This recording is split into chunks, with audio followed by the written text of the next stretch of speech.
Bismillahirrahmanirrahim. Welcome to Dan Public School and College. Unit number 9 اور Problems of Under Development. Lecture number 1 ہمارے پاس ہے second final کا. آج ہمارے پاس ٹاپک ہے پسماندگی کے مسائل یا Problems of Under Development. Last lecture کے اندر آپ لوگوں نے پسماندگی کے مسائل کے حوالے سے دیکھا تھا. اب یہ دیکھتے ہیں کہ یہ کیوں کریٹ ہوتے ہیں, کسی ملک کو یہ مسائل کیوں پیش آتے ہیں. تو یہ اس صورت میں پیش آ جاتے ہیں اسپیشلی انڈر ڈیولپ کنٹریز کے اندر, جب ایک ملک کے وسائل محدود ہوتے ہیں, لمیٹیڈ ہوتے ہیں سورسز, اور وہ اپنے لوگوں کی ضروریات کو پورا نہیں کر سکتے ہیں. تو اس صورت میں مسائل, یہی جو مسائل جو ہوتے ہیں جو نہ پورا ہونے کی وجہ سے جو وہ مسائل بن جاتے ہیں اس ملک کے لیے. اور اس کی بیسیکلی ہمارے پاس 3 کائنڈز ہیں. فرسٹ ون ہے معاشی یا اقتصادی مسائل ہیں, یعنی کہ جس میں ہمارے پاس معاشیات سے, معیشت یا اکانومی سے ریلیٹڈ جو پرابلمس یا مسائل آ جاتے ہیں پسماندہ ملکوں کے, وہ آ جائیں گے. سیکنڈ ون میں ہم ڈسکس کریں گے سماجی مسائل, یعنی کہ سماج سے نکلے جس کا مطلب معاشرتی مسائل ہو گئے. اور تھرڈ ون ہے سیاسی مسائل, یعنی کہ پولیٹیکلی. تو یہ تینوں مسائل جو ہوتے ہیں وہ پسماندہ ملکوں کو درپیش ہوتے ہیں. تو فرسٹ ون ہمارے پاس جس کو آج ہم ڈیٹیل سے کریں گے وہ ہے معاشی مسائل. معاشی مسائل یا معاشی یا اقتصادی مسائل ہوتے کیا ہیں؟ سب سے پہلے معاشی, معاش سے نکلا ہے, جس کا مطلب ہوتا ہے روزگار وغیرہ کے مواقع یا روزگار وغیرہ کے ذریعہ. ٹھیک ہے. اس طرح اقتصادی, اقتصاد سے نکلا جس کا مطلب ہوتا ہے کسب, یعنی کہ روزگار کا ذریعہ ہے. تو اگر ہم اس کی ڈیفینیشن کریں تو ہم یہ کہہ سکتے ہیں کہ ایسے مسائل جو معاشی ترقی کی راہ میں رکاوٹ بنتے ہیں ہم انہیں معاشی مسائل کہہ سکتے ہیں, اور یہ پسماندہ ملکوں کو بہت زیادہ درپیش ہوتے ہیں. تو ہم ابھی جو مزید ڈسکس کریں گے وہ سارے کے سارے ہمارے پاس پسماندہ ملکوں کے اندر جو ہے وہ مسائل آ جاتے ہیں. سب سے پہلے نمبر 1 افراط زر, جسے انفلیشن کہا جاتا ہے. انفلیشن یا افراط زر, زر مطلب پیسہ, افراط مطلب زیادتی, پیسے کی زیادتی, یعنی کہ پیسے کی زیادتی سے مراد یہ کہ چیزوں کی قیمتوں میں اضافہ وغیرہ. تو یہ چیزوں کی قیمتوں میں اضافہ کیوں ہوتا ہے؟ یہ اس صورت میں ہوتا ہے جب آپ کے پاس جو مصنوعات یا چیزیں وغیرہ ہوتی ہیں ان کی قیمتوں میں دن بدن اضافہ ہونا شروع ہو جاتا ہے, جسے ہم افراط زر کہتے ہیں. ماہرین اقتصادیات اس کی بہت بڑی وجہ بتاتے ہیں, کہتے ہیں کہ ایک تو آبادی زیادہ ہوگی تو اب وسائل کی کمی ہوتی ہے, سورسز کی کمی ہوتی ہے, تو ڈیفینیٹلی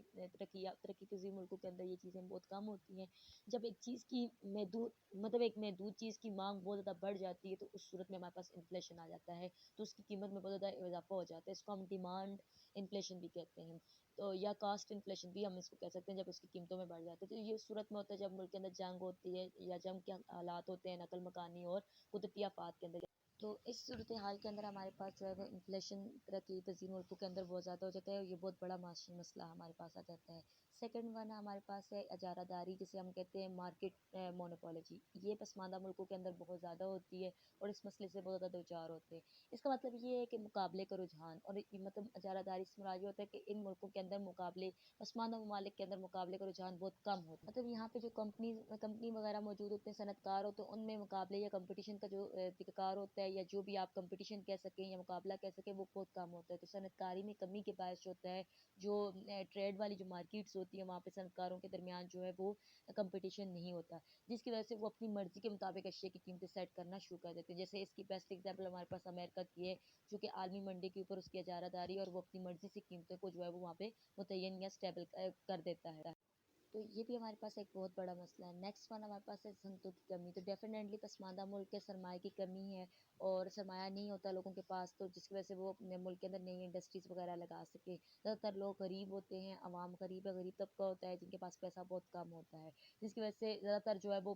برآمدی سامان ہمارے پاس جو ہوتا ہے وہ زراعت پہ ڈپینڈ کر رہا ہوتا ہے. اس کے علاوہ جو ہے وہ صنعتوں کے اندر ٹیکنیکلی مہارت بہت کم ہوتی ہے, مشینریز وغیرہ نہیں ہوتی ہیں. تو دنیا کے اگر ترقی یافتہ ملکوں میں دیکھے جائے تو یہی چیزیں سب سے صنعتی ترقی جہاں پہ زیادہ ہوتی ہے تو وہ ڈیولپڈ کنٹریز آ جاتے ہیں. تو جبکہ پسماندہ ملکوں کے اندر صنعتی ترقی بہت کم ہوتی ہے, اور زیادہ تر کام جو ہوتا ہے وہ ہاتھ کی ہینڈ مین چیزوں کے اوپر جو ہے وہ کیا جاتا ہے, اس کے اوپر انحصار ہوتا ہے, اور ٹیکنالوجی کی اور جو ایکسپرٹیز ہوتے ہیں ان کی بہت کمی ہوتی ہے. اور زیادہ تر یہ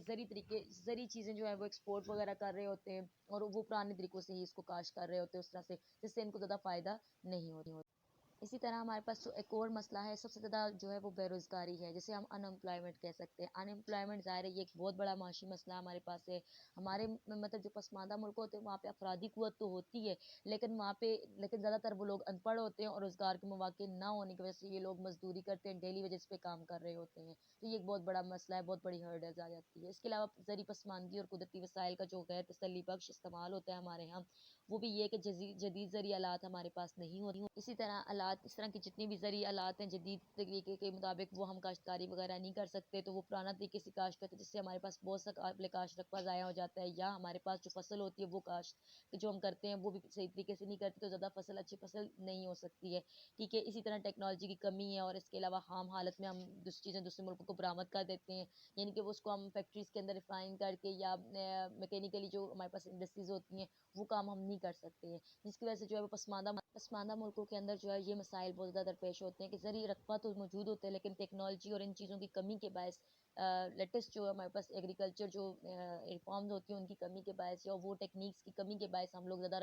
کم رقبے سے زیادہ فصل وغیرہ حاصل نہیں کر پاتے ہیں، تو قدرتی وسائل کا استعمال بھی ہمارے یہاں ٹھیک طریقے سے نہیں کیا جاتا، اگر موجود بھی ہیں تو ہمارے پاس ٹیکنیکلی بھی سسٹم نہیں ہے جس کی وجہ سے ہم ان چیزوں کو نکال ہی نہیں سکتے ہیں۔ اس کے علاوہ ایک اور بہت بڑا مسئلہ ہے وہ ہے توانائی کا بحران۔ تھرڈ ورلڈ کنٹریز کے اندر ایک بہت بڑا مسئلہ جو ہے وہ انرجی کرائسس کا ہوتا ہے، یعنی کہ یہاں پہ لوڈ شیڈنگ بہت زیادہ ہوتی ہے۔ اس کی بیسٹ ایگزامپل آپ کے پاس پاکستان کی ہے کہ بجلی کا استعمال زیادہ ہے جبکہ دستیابی اس کی بہت کم ہے، ہمارے پاس پروجیکٹس ہائیڈل پروجیکٹس ہیں تو وہ 3 ہی ہیں، مزید کوئی ڈیم بنائے ہوئے نہیں ہیں، ٹھیک ہے، اور آیا دن شارٹ فال ہوتا ہے اور ہاؤسنگ سیکٹر کو بھی دینا ہوتا ہے اور انڈسٹریز کو بھی، تو وہ اس طرح سے مینیج نہیں ہو پاتا، تو جس سے ہماری اکانومی کے اوپر بہت بری طرح جو ہے وہ اس کا امپیکٹ پڑتا ہے۔ انڈسٹریز میں 10-10 12-12 گھنٹے جب لوڈ شیڈنگ ہوگی تو کہاں پہ کام ہو سکے گا۔ اس کے علاوہ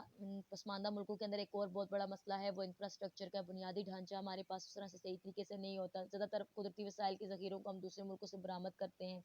دوسرے ملکوں کو ہم تک رسائی حاصل کرنے کے لیے برآمد کر لیتے ہیں، آسانی سے کر لیتے ہیں ان چیزوں کو، لیکن پسماندہ ممالک کے اندر جو سب سے بڑا مسئلہ ہے وہ سڑکیں، پل، عمارتیں وغیرہ کی جو اچھی حالت موجود نہیں ہوتی ہے، یہاں پہ آیا دن کی سڑکیں میں ٹوٹی ہوئی ہوتی ہیں، اس کے علاوہ پل ٹوٹ جاتے ہیں، برج جو بنتے ہیں وہ ٹوٹ جاتے ہیں، نقل و حرکت میں بہت پرابلم ہوتا ہے، ٹریفک بہت زیادہ ہوتی ہے جس کی وجہ سے لوگ جو ہے وہ مال بردار گاڑیاں وہاں سے گزر نہیں سکتی ہیں، اور مطلب اتنی زیادہ وقت پر جو ہے وہ آرڈر پہنچا نہیں سکتی جس سے جو ہے وہ بہت زیادہ مسائل درپیش آتے ہیں اور حادثات بھی بہت ہوتے ہیں۔ اس کے بعد اندر ون قدرتی آفات ہے، قدرتی آفات بھی جو ہے وہ ان ملکوں کے اندر کبھی زلزلہ، کبھی سیلاب، کبھی بجلی گرنا اور طوفان وغیرہ جتنی بھی مصیبتیں ہوتی ہیں یا قدرتی آفات ہوتی ہیں ان کے بھی جو ہے وہ پسماندہ ممالک کے اندر جو ہے حالات سے نپٹنے کا مقابلہ نہیں کر سکتے کیونکہ نہ ہی ان کے اندر اتنی ایبلٹی ہوتی ہے، جس کی وجہ سے قدرتی آفات کی وجہ سے ملکی معیشت کے اوپر بہت بری طرح امپیکٹ پڑ رہا ہوتا ہے۔ اسی طرح نیکسٹ ون ہمارے پاس ہے جنگلات کی کٹائی، جسے ڈیفورسٹیشن بھی کہا جاتا ہے، تو بڑھتی ہوئی آبادی ہے، آبادی بہت زیادہ ہو رہی ہے، ٹھیک ہے، اس کی آبادی کو پھیلانے کے لیے یا اس کی رہائش کی ضروریات کو پورا کرنے کے لیے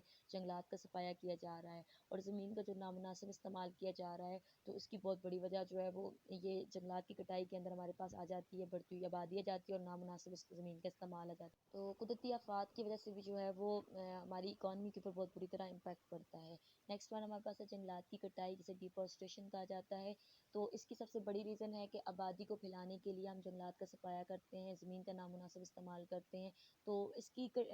مطلب کٹائی کی روک تھام کے لیے اقدامات تو کیے گئے ہیں لیکن لا حاصل ہیں، ان کے اوپر کوئی اس طرح کے امپلیمنٹ نہیں ہو رہا، تو دریاؤں اگر ہم کریں بھی تو دریاؤں کے کنارے، پہاڑوں کے کنارے درخت وغیرہ اگا سکتے ہیں، لیکن ایسا نہیں ہے، جس سے ہم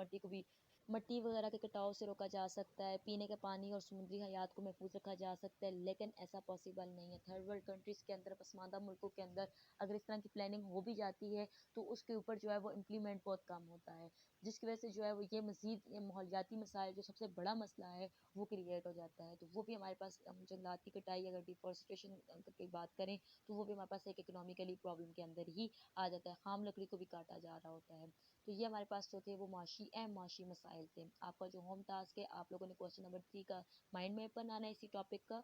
اور اس کے علاوہ اسی ٹاپک کو یاد بھی کرنا ہے۔ Thank you so much.